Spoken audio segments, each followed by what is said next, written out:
കുറച്ചധികം കാലമായി ഞാനൊരു ഡേ ഇൻ മൈ ലൈഫ് എടുക്കണം എന്ന് വിചാരിക്കുന്നു. ആൻഡ് ഇതൊരു സൺഡേ ആണ്. അപ്പോൾ ഞാൻ ഓർത്തു ഇന്ന് എന്തായാലും ഒരു ഡേ ഇൻ മൈ ലൈഫ് എടുക്കാം. യെസ് ഗൈസ്, അപ്പോൾ ഇന്ന് എനിക്ക് വർക്ക് ഇല്ലാത്തൊരു ദിവസമാണ്. സോ ഈ ദിവസം എങ്ങനെയാണെന്നാണ് ഞാൻ കാണിച്ചു തരാൻ പോകുന്നത്. വീഡിയോയിലോട്ട് കിടക്കുന്നതിന് മുന്നേ myself Gayathri and you watching Gayu here. രാവിലെ ഒരു 7:30-8 മണിയാകുമ്പോഴത്തേക്കാണ് ഞാൻ എണീക്കുന്നത്. ആൻഡ് എണീറ്റ് വന്ന ഉടനെ തന്നെ ഞാൻ ഇവിടെ ചായ വെക്കാൻ തുടങ്ങി. ആൻഡ് ആ നേരം കൊണ്ട് ഇവിടെ എൻ്റെ ചേച്ചി നല്ല ചെറുപയർ മുളപ്പിച്ചതൊക്കെ വെച്ചിട്ട് ഒരു അടിപൊളി ഡിഷ് ഉണ്ടാക്കുകയാണേ. ഞാൻ ആദ്യമായിട്ടാണ് ചെറുപയർ മുളപ്പിച്ചത് കഴിക്കാൻ പോകുന്നത്. ആൻഡ് എൻ്റെ വീട്ടിൽ ഇത് ഉണ്ടാക്കാറില്ല. സോ ഞാനിതെങ്ങനെ ഉണ്ടാക്കാന്നൊക്കെ ഇങ്ങനെ കുറച്ച് നേരം നോക്കി നിന്നു. ആൻഡ് ബ്രേക്ക്ഫാസ്റ്റിന് വേണ്ടിയിട്ട് ആ ചെറുപയർ മുളപ്പിച്ചുണ്ടാക്കിയിട്ടുള്ള ആ സംഭവം ചമ്മന്തിയും ദോശയായിരുന്നു ഞാൻ എടുത്തിട്ടുണ്ടായിരുന്നത്. സൺഡേസിൽ മാത്രമേ എനിക്ക് രാവിലെ നേരത്തെ എണീക്കാൻ പറ്റാറുള്ളൂ. ആൻഡ് ആ ദിവസം മാത്രമേ ഞാൻ ബ്രേക്ക്ഫാസ്റ്റും കഴിക്കാറുള്ളൂ. അപ്പം ഞാനും ചേച്ചിയുടെ മോളും കൂടെ സിറ്റ് ഔട്ടിൽ ഇരുന്നിട്ട് ഓരോ വർത്താനമൊക്കെ പറഞ്ഞ് നമ്മുടെ ദോശയും ചെറുപയറും ചമ്മന്തിയൊക്കെ കൂടെ അങ്ങ് കയറ്റി അടിച്ചു. പിന്നെ കുളിയൊക്കെ കഴിഞ്ഞ് ഞങ്ങൾ റെഡിയായി. കാരണം ഇന്നൊരു കല്യാണം ഉണ്ട്, അതിന് പോകാൻ വേണ്ടിയിട്ടാട്ടോ റെഡി ആയിരിക്കുന്നത്. അങ്ങനെ ഞാനും അഞ്ചും അച്ഛനും അമ്മയും കൂടെ നേരെ കല്യാണ സ്ഥലത്തോട്ട് എത്തി. നമ്മൾ വരുന്നതിൻ്റെ മെയിൻ ഉദ്ദേശം എന്ന് പറയുന്നത് കല്യാണ സദ്യയും നല്ല പാലടപ്രഥമനൊക്കെ ആണെങ്കിലും അങ്ങനെ ചെയ്യുന്നത് ശരിയല്ലല്ലോ. അതുകൊണ്ട് ഞങ്ങൾ കുറച്ച് നേരം നിന്ന് അവിടെ കല്യാണത്തിൻ്റെ കാര്യങ്ങളൊക്കെ കണ്ട് ഫോട്ടോ എടുക്കലൊക്കെ കഴിഞ്ഞതിന് ശേഷം നേരെ ഫുഡ് കഴിക്കാൻ കയറി. അതാണല്ലോ നമ്മുടെ മെയിൻ. കുറേ വിഭവം കറികളും പായസമൊക്കെ കൂട്ടി നല്ലൊരു പിടിപിടിച്ച് നേരെ വീട്ടിലോട്ട് പോന്നു. ഇനി ഞാനൊരു സത്യം പറയട്ടെ, എനിക്കൊരു അസുഖമുണ്ട്. എവിടെയെങ്കിലും നല്ല രീതിയിൽ വളർത്താൻ പറ്റുന്ന ചെടികളൊക്കെ കണ്ടു കഴിഞ്ഞാൽ ചെറിയൊരു പീസ് ഞാൻ അവിടെ നിന്ന് എടുത്തിട്ട് വരും. ആൻഡ് എനിക്ക് വീട്ടിൽ കൊണ്ടുവന്ന് അത് വളർത്തണം. അങ്ങനെ ഞാൻ ഓഡിറ്റോറിയത്തിൻ്റെ അവിടെ നിന്ന് കുറച്ച് ചെടികളൊക്കെ പൊക്കിയിട്ടുണ്ടായിരുന്നു. സോ അത് കയ്യോടെ തന്നെ വെള്ളത്തിലിട്ട് വെക്കാനുള്ളത് വെള്ളത്തിലിട്ട് വെച്ചു, മണ്ണിൽ കുഴിച്ചിടാനുള്ളത് മണ്ണിൽ കുഴിച്ചിട്ടു. ആൻഡ് ഇവിടെ മണി പ്ലാന്റ് ഞങ്ങൾ ഇവിടെ ഒരു കള്ളിൻ്റെ കുപ്പിയിലാക്കി വെച്ചേക്കാണ്. ആൻഡ് അഞ്ചുവിൻ്റെ അടുത്തൊരു ഗപ്പി ഉണ്ടായിരുന്നു. അപ്പോൾ ഞാൻ അതും കൂടെ അതിനകത്തോട്ട് ഇട്ട് സെറ്റ് ആക്കിയിട്ടുണ്ട്. ആൻഡ് ഇത് ഞാൻ ഓഡിറ്റോറിയത്തിന് എടുത്തുവന്നാണ്. സോ ഇത് ഞാനൊരു ഗ്ലാസ്സിലിട്ട് വെച്ചു കേട്ടോ. ഇനി ആ മണി പ്ലാന്റ് സേഫ് ആയിട്ടൊരു സ്ഥലത്ത് വെക്കണമെന്ന് തോന്നിയപ്പോൾ തന്നെ എനിക്ക് ആദ്യം തോന്നിയത് അടുക്കളയിലുള്ള ഈ ജനലിൽ വെക്കാം. അതാകുമ്പോൾ ഒരു എസ്തെറ്റിക് വൈബ് കിട്ടുന്നതാണല്ലോ. സോ ഞാൻ നേരെ അതെടുത്ത് നമ്മുടെ അടുക്കളയിലെ ജനലിൽ പ്ലേസ് ചെയ്തു. എന്നിട്ട് നേരെ കയറി കിടന്നുറങ്ങി. എന്നെപ്പോലുള്ള പ്ലാൻ ലവേഴ്സ് ഒക്കെ ചെയ്യുന്ന ഒരു കാര്യമാണ് ഞാൻ ചെയ്തിട്ടുള്ളൂ. ആക്ച്വലി ഇതിനെ പ്ലാൻ ഹണ്ടിങ്ങോ അങ്ങനെ എന്താണ് പറയാന്നാണ് എൻ്റെ ഒരു അറിവ് കേട്ടോ. ആൻഡ് നമ്മളൊരിക്കലും മദർ പ്ലാന്റിനെ നശിപ്പിക്കാറില്ല. ചെറുതായിട്ട് നമുക്ക് പ്രൊപ്പഗേറ്റ് ചെയ്യാനുള്ളത് എടുത്തിട്ട് വരും, അത്രേ ഉള്ളൂ. അങ്ങനെ ഞാൻ ഇവിടെ ഉറങ്ങി എണീറ്റിട്ടുണ്ട്. നല്ലൊരു ഉറക്കം കഴിഞ്ഞ്.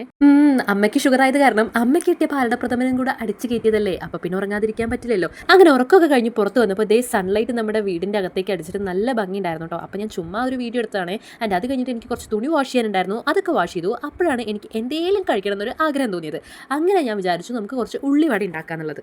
സത്യം പറഞ്ഞാൽ വിശപ്പുണ്ടായിട്ടില്ല, പക്ഷെ നമുക്ക് എന്തെങ്കിലും കഴിക്കണം എന്നുള്ള ഒരു ക്രേവിങ്സ് ഇല്ലേ, ആ ഒരു ക്രേവിങ്സിൻ്റെ പുറത്താണ് കേട്ടോ ഞാനിത് ഇവിടെ ഉള്ളിവട ഉണ്ടാക്കാൻ വേണ്ടി നിന്നിട്ടുണ്ടായിരുന്നു. ആക്ച്വലി ഈ കുക്കിംഗ് എന്ന് പറയുന്നത് ഞാൻ വളരെ എൻജോയ് ചെയ്ത് ചെയ്യുന്ന ഒരു കാര്യമാണ്. ഓരോ ഫുഡ് ഉണ്ടാക്കുക, ആൻഡ് അത് ഓരോരുത്തർക്ക് ടേസ്റ്റ് ചെയ്യാൻ കൊടുക്കുക, ആൻഡ് അവരുടെ നല്ല ഒപ്പീനിയൻ വാങ്ങുക. അതൊക്കെ എന്നെ സംബന്ധിച്ചിടത്തോളം ഭയങ്കര ഹാപ്പിനെസ് തരുന്ന കാര്യമാണ്.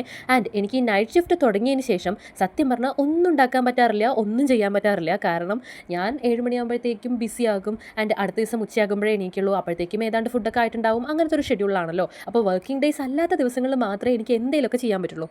അപ്പോൾ അങ്ങനെയുള്ള ദിവസങ്ങളിൽ ഞാൻ എന്തെങ്കിലുമൊക്കെ ഉണ്ടാക്കാറുണ്ട് കേട്ടോ.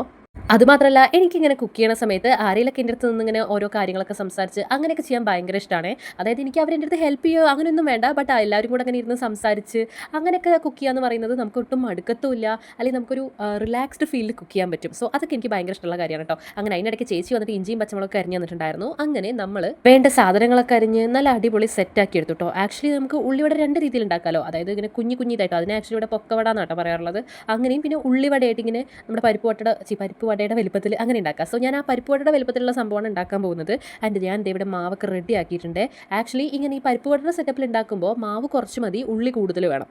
തറവാട്ടിന് അമ്മായി വന്നിട്ടുണ്ടായിരുന്നു. സോ അവർക്ക് പോകാൻ നേരമായി. എന്നാൽ പിന്നെ വേഗം ഒരു വട ഉണ്ടാക്കി കൊടുക്കുക, എന്നിട്ട് അവർക്ക് കഴിച്ചിട്ട് പോവാലോ എന്നുള്ള ആവേശത്തിൽ എണ്ണ മൂക്കുന്നതിന് മുന്നേ ഞാൻ ഈ മാവെടുത്ത് അതിനകത്തോട്ട് ഇട്ടു. കുക്കിങ്ങിനെ പറ്റി ഇപ്പോൾ ഞാൻ ഘോരം പ്രസംഗിച്ചെങ്കിലും ഇങ്ങനത്തെ ചില മണ്ടത്തരങ്ങളൊക്കെ ഞാൻ ചെയ്യാറുണ്ട്. പക്ഷെ കുഴപ്പമില്ല, വീണ്ടും കുറച്ച് നേരം വെയിറ്റ് ചെയ്തതിന് ശേഷം നമ്മൾ എണ്ണ ഒരുവിധം ചൂടായി വന്നപ്പോൾ നമ്മുടെ ഉള്ളിവടയൊക്കെ ഉണ്ടാക്കിയെടുത്തു. ഞാൻ ഉദ്ദേശിച്ചത്ര പെർഫെക്റ്റ് ആയിട്ടൊന്നും വന്നില്ല. സംഭവം ഞാൻ ഈ അടുപ്പിൽ ആദ്യമായിട്ടാണ് ഉണ്ടാക്കുന്നത്. അതുകൊണ്ട് തന്നെ ചൂടിൻ്റെ സംഭവങ്ങളൊന്നും എനിക്ക് വലിയ ധാരണ ഇല്ലാത്തതുകൊണ്ട് അത്ര പെർഫെക്റ്റ് ആയില്ലെങ്കിലും എല്ലാവർക്കും ഇഷ്ടമായി. അങ്ങനെ കുക്കിംഗ് പരിപാടി കഴിഞ്ഞപ്പോൾ എന്തായാലും ഫുഡിന് അത്ര നല്ല കറികളൊന്നുമില്ല. എന്നാൽ പിന്നെ ഒരു മുട്ടക്കറി ആക്കിയേക്കാന്ന് പറഞ്ഞുകൊണ്ട് ചേച്ചി ഒരു മുട്ടക്കറി ഉണ്ടാക്കിയിട്ടുണ്ടായിരുന്നു. നല്ല ടേസ്റ്റ് ആയിരുന്നു കേട്ടോ, എനിക്ക് ഭയങ്കര ഇഷ്ടമായേ. ഉള്ളിവട കഴിച്ചുകൊണ്ട് എനിക്കത്ര വിശപ്പൊന്നും ഉണ്ടായിരുന്നില്ല. പക്ഷെ മുട്ടക്കറി നല്ല ടേസ്റ്റ് ആയതുകൊണ്ട് അത് ഉണ്ടാക്കിയ ചട്ടിയിൽ ഞാൻ കുറച്ച് ചോറിട്ട് കുഴച്ചെടുത്തു. അതാണ് ആ ഒരു മഞ്ഞ കളറിൽ കാണുന്നത്. പിന്നെ രാവിലത്തെ ദോശയും ബാക്കി ഉണ്ടായിരുന്നു.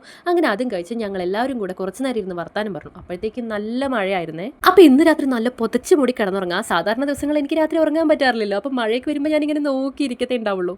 എൻ്റെ ഒരു ദിവസമാണ് ഞാൻ ഈ 4 മിനിറ്റിൽ കാണിച്ചിട്ടുള്ളത്. അപ്പോൾ ബാക്കി വിശേഷങ്ങളായിട്ട് നാളെ കാണാം. Till then bye.